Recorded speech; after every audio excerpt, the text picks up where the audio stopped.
নমস্কার। ক্যালকাটা ডায়ালগস থেকে মনোজ দাসের প্রীতি ও শুভেচ্ছা নিন।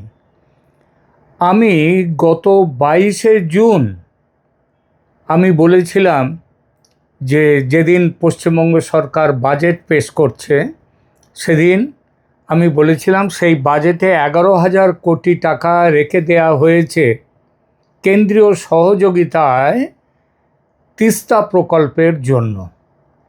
এই তিস্তা প্রকল্পর এই ঘোষণার পরেই আমি বলেছিলাম যে 23 থেকে 26 এই সময় তারেক রহমান বাংলাদেশের প্রধানমন্ত্রী তিনি যে চীনে যাচ্ছেন তার যাওয়ার একটা বড় কারণ অন্তত বাংলাদেশের পত্র পত্রিকা বাংলাদেশ সরকারের বিভিন্ন ঘোষণা থেকে জানা গেছে যে সেই যাওয়ার একটা বড় কারণ সফরের সেই বড় কারণ হচ্ছে তিস্তা প্রকল্পে চীনের সাথে মৌ স্বাক্ষর এবং তাদের সঙ্গে চীন যেটা তিস্তা প্রকল্পকে এগিয়ে নিয়ে যাওয়া।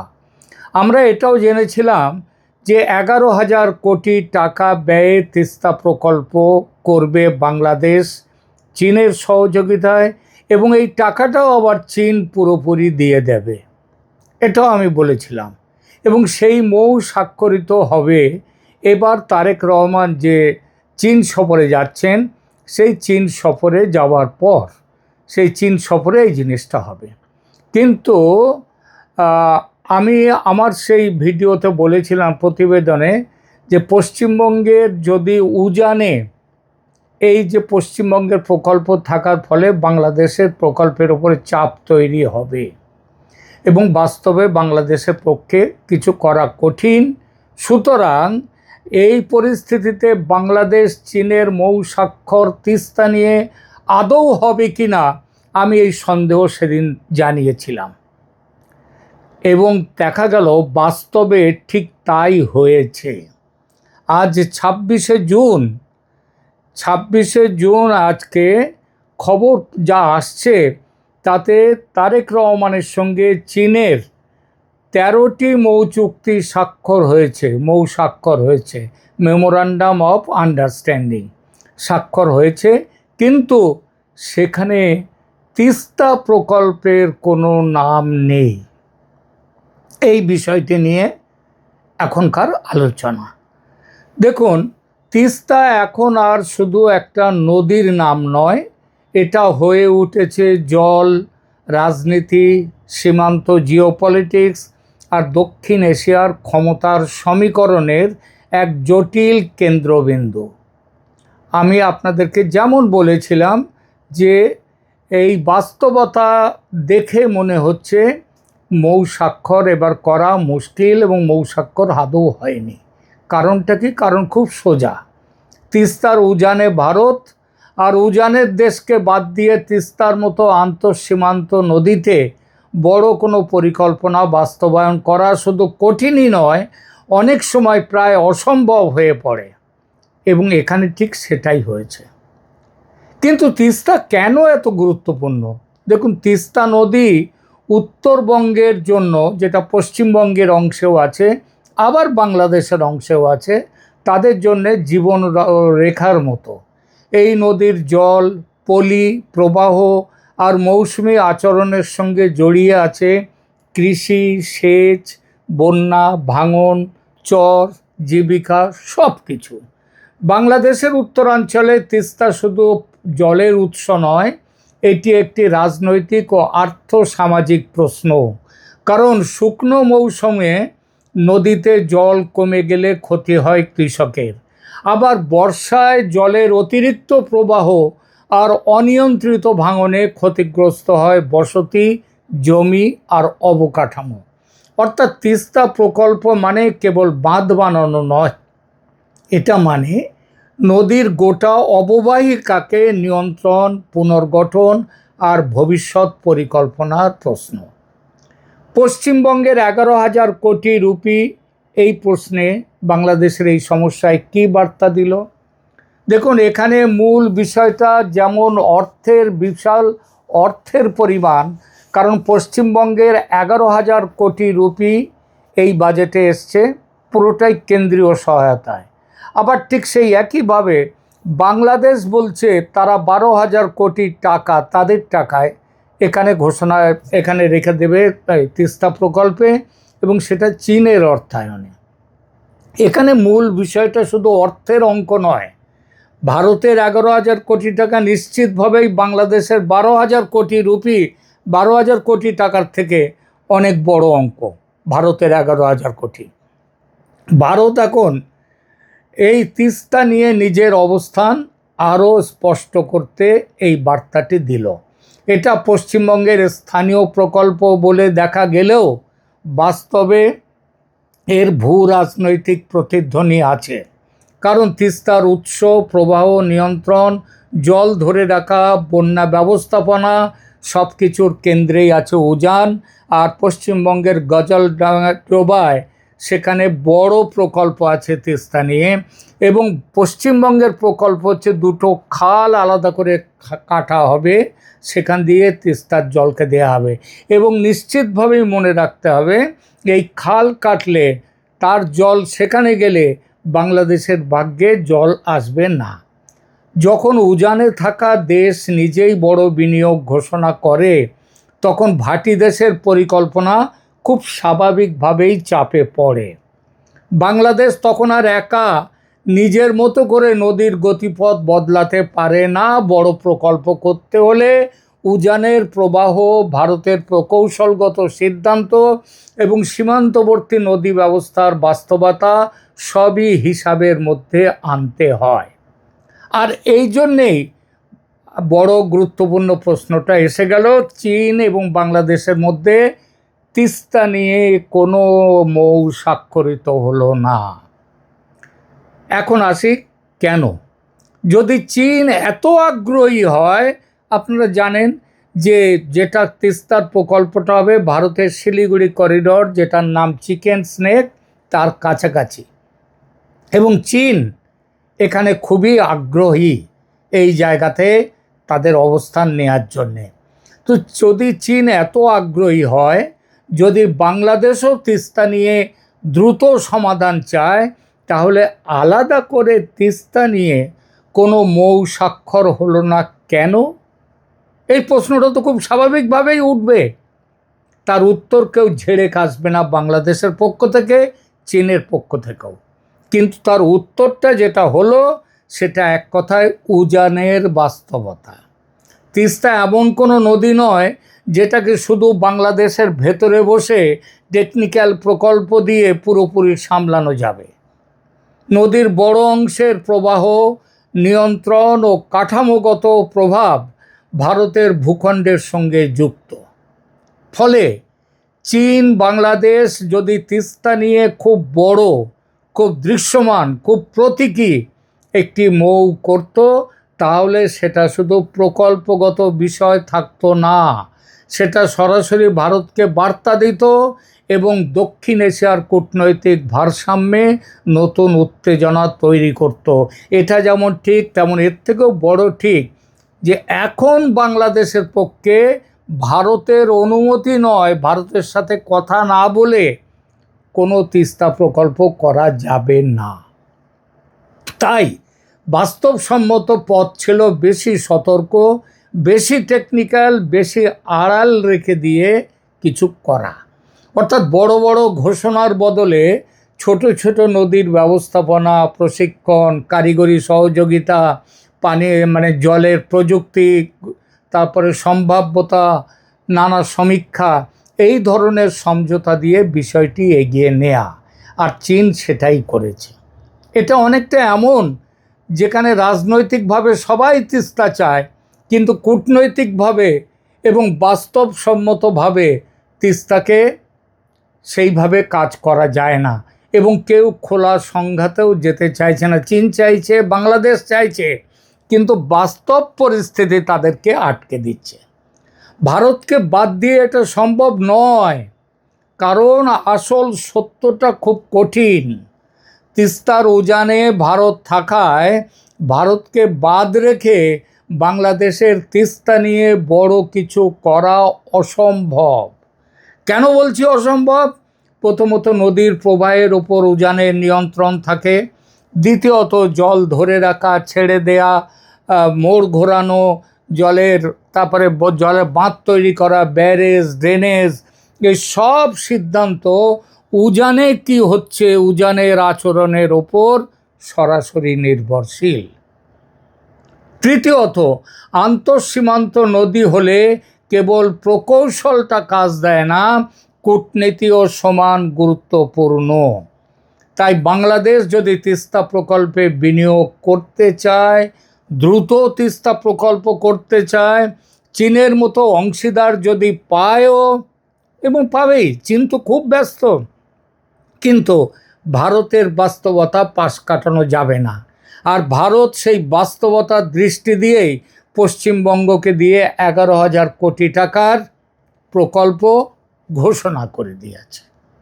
এবং ঘোষণা শুধু না, যেহেতু এটা গজলডোবায় ইতিমধ্যেই বড় প্রকল্প আছে, তিস্তা প্রকল্প ভারতের, পশ্চিমবঙ্গের, সুতরাং যে প্রকল্পগুলো নিয়েছে ভারত সরাসরি সেটা করতে পারে। তাহলেও বলে রাখছি এখানে, সেটা ভারত এই মুহূর্তে করবে না।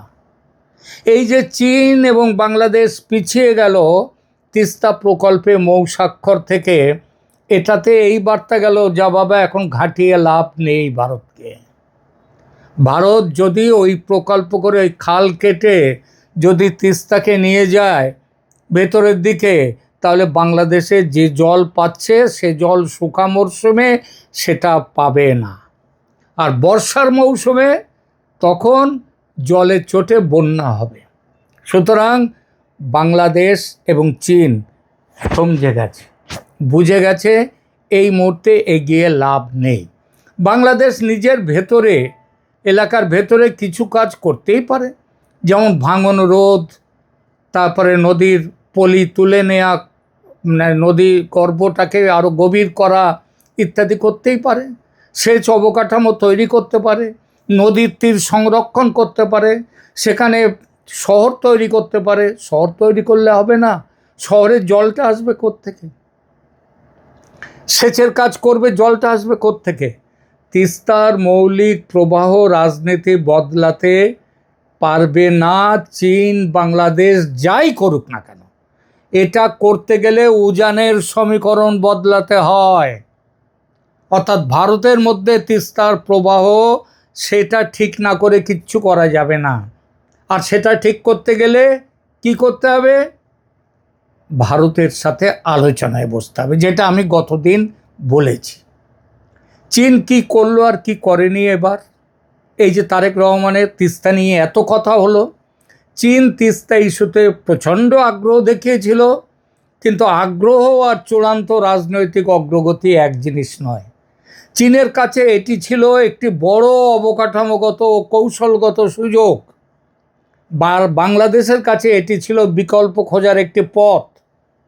কিন্তু ভারতের ওই যে বলে না, নাহেলা পে দেহেলা, এই যে টেক্কা মেরে দিল ভারত, 11,000 কোটি টাকা দিয়ে ঘোষণা করে দিয়ে দিল তিস্তা প্রকল্প, গজলডোবা বা দুটো নতুন খাল খুঁড়ে নেয়া, এই সব, এটা ভারতের উপস্থিতি এই পুরো প্রক্রিয়াকে ঘেঁটে দিল বাংলাদেশ চীনের। ফলে চীন বাংলাদেশ সম্পর্ক উষ্ণ হলেও তিস্তার মতো ইস্যুতে তারা আর এগোতে পারল না। দুই পক্ষই বুঝেছে চীন এবং বাংলাদেশ এখানে অতিরিক্ত আগ্রাসী পদক্ষেপ নিলে তাদের আরও বড় ক্ষতি হবে। তাই তিস্তা নিয়ে আলাদা জোরালো প্রতীকী মৌ না হওয়ার পেছনে সবচেয়ে বড় কারণ এটাই, বাংলাদেশ বুঝতে পেরেছে আর চীনও বোঝাতে পেরেছে যে ভারতকে এড়িয়ে চললে তিস্তা প্রকল্পের বাস্তবায়ন কঠিন। ঝগড়া নয়, দ্বন্দ্ব নয়, ভারতের পায়ে পা লাগিয়ে ঝগড়া করে তিস্তা নিয়ে জেতা যাবে না, লাভ নেই। আর চীন জানে ভারতকে চোখ রাঙিয়ে দক্ষিণ এশিয়ায় তিস্তা রাজনীতি চালানো খুব বেশি দূর নেওয়া যাবে না। পশ্চিমবঙ্গের ঘোষণার প্রভাব এতটাই মারাত্মক, আমি সেটা বলেছিলাম 22শে জুন। আমি যখন এটা করেছিলাম আমার ভিডিও, তখনও বাজেট অধিবেশন চলছে পশ্চিমবঙ্গে। আমি ঘোষণাটা শুনেই সেদিন বলেছিলাম এখন প্রশ্ন, পশ্চিমবঙ্গের ঘোষণার প্রভাব, তাহলে বুঝলেন 11,000 কোটি রুপির ঘোষণা, চীন বাংলাদেশ তিস্তা মৌ না হওয়ার বড় কারণ বলে কি এটা কি একমাত্র কারণ? না, একমাত্র কারণ নয়, কিন্তু এটা বড় কারণ, সবচেয়ে বড় কারণ। অন্তত একটা রাজনৈতিক পরিবেশ তৈরি করেছে যেখানে বাংলাদেশ আরও সাবধান হতে হবে, সতর্ক হতে হবে। কেন? কারণ উজানে নতুন বিনিয়োগ ঘোষণা মানে ভারত তিস্তা ইস্যুতে নিষ্ক্রিয় নয়। বাংলাদেশ চীন যা করবে চোখ বুজে মেনে নিয়ে বসে বসে দেখবে, সেটা নয়। উজানে ভারত সক্রিয় যদি হয়, তাহলে ভাটিতে বাংলাদেশ একা দাঁড়িয়ে বড় কোনো সিদ্ধান্ত নিতে পারে না, নিতে গেলে মুশকিল, নেওয়া যাবেই না। এখানে ঢাকার পক্ষ থেকে একটা বাস্তব বুদ্ধি কাজ করে থাকতে পারে, এখনো কাজ করেনি। এই বুদ্ধিটা থেকে শিখেছে। আমি বাংলাদেশের কোনো কাগজেই আমি ভারতের পশ্চিমবঙ্গের বাজেটে 11,000 কোটি নিয়ে যে ঘোষণা, সেটা নিয়ে একটা কথাও দেখতে পাইনি। যেন এটা কোনো ব্যাপারই নয়, চীনে গেছে, চীন সব করে দেবে। সুতরাং বাংলাদেশ যদি এখন এই শিক্ষাটা পেয়ে থাকে, খুব বড় করে চীনকে সামনে আনলে ভারতের সঙ্গে সংঘাত বাড়বে, আর এই সব প্রকল্প বাস্তবায়নের সম্ভাবনাও কমবে। এটা যদি বুঝে থাকে, তাহলে বাংলাদেশের পক্ষে মঙ্গল। পশ্চিমবঙ্গের ঘোষণা হয়তো তিস্তা মৌকে সরাসরি থামিয়ে দেয়নি, কারণ তারা তো কেউ বলেনি যে পশ্চিমবঙ্গের ঘোষণা আমরা এটা করে দিয়েছি, পশ্চিমবঙ্গে এটা বলেছে বলেই আমরা মৌ স্বাক্ষর করতে পারিনি, এটা কেউ বলেনি, বলেও না। কিন্তু তা যে এই সিদ্ধান্তে প্রভাব ফেলেছে, সেটা বোঝা যাচ্ছে। বাংলাদেশ বিষয়টিকে নিয়ে আর এগোতে চায়নি। বাংলাদেশের সামনে কি পথ আছে তাহলে? এখন দেখুন, বাংলাদেশের সামনে 3টে পথ আছে।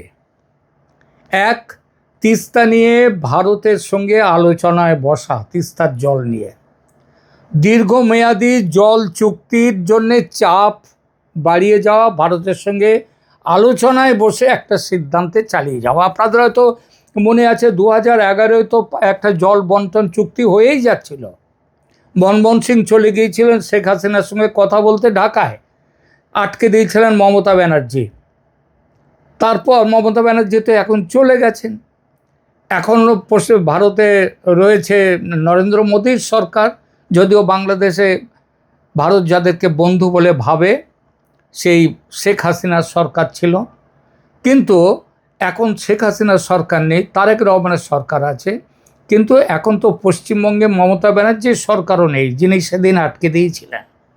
সুতরাং ভারতের সঙ্গে কথায় বসতে পারে, আলোচনায় বসতে পারে। দ্বিতীয়ত, চীনের সঙ্গে প্রযুক্তিগত অবকাঠামো সহযোগিতার প্রস্তাবকে ধরে রাখা, কিন্তু এই ব্যাপারে আর না এগোলে কী হবে? ভারত বিশ্বাসযোগ্য জায়গায় নিতে পারবে না বাংলাদেশকে। 3, তাহলে চীনকে দিয়ে কি করবে?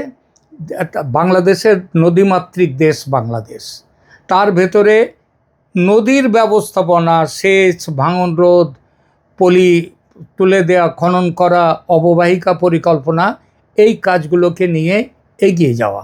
কিন্তু মনে রাখতে হবে, বাংলাদেশের সব নদীরই উৎস হচ্ছে ভারতের মধ্য দিয়ে যাচ্ছে। সুতরাং সবচেয়ে বাস্তবসম্মত পথ হচ্ছে এই 3টের জিনিসের মিশ্রণ।